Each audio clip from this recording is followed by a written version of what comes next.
Uber অ্যাপসটা আমি তো আগে বুঝতামই না, এই রিসেন্ট জাস্ট অ্যাপসটা আর কি আমি ইয়ে করছি। আমার কাছে মনে হচ্ছে এখানে বিশাল একটা গ্যাং আছে, কারণ এখন যেহেতু আমাদের আইন শৃঙ্খলা বাহিনী খুবই কম, আর এখানে মানে দায়িত্বটাও ঠিকঠাক করে পালন হচ্ছে না।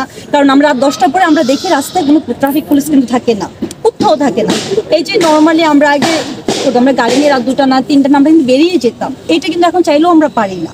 মানে এটা তো এখন আমি যেমন যাচ্ছিলাম আমি বেরিয়েছি, আমার মানে কেমন যদি আমার গাড়িতে 3-4 জন লোক, তারপর আমার ভয় লাগছে যে মানে কেমন যেন একটা মানে শরীরটা না এমন একটা ভার হয়ে আছে আমার, মানে মানে আমি সেফটি ফিল করছি না।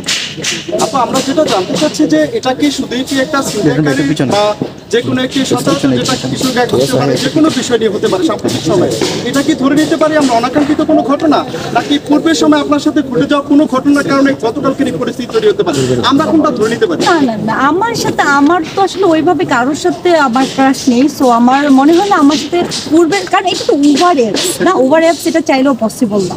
কারণ একটা উবার অ্যাপস হয় কি, এটা আমরা তো অনেকেই উবারটা ইউজ করি। সো এটা যখন আমি কল দিব, ঠিক আশেপাশে যে ড্রাইভার থাকবে অ্যাভেলেবেল, যার কাছে যাত্রী থাকবে না কিংবা 2-5 মিনিটের ডিস্টেন্সে থাকবে, ঠিক সেই ওটা রিসিভ করবে।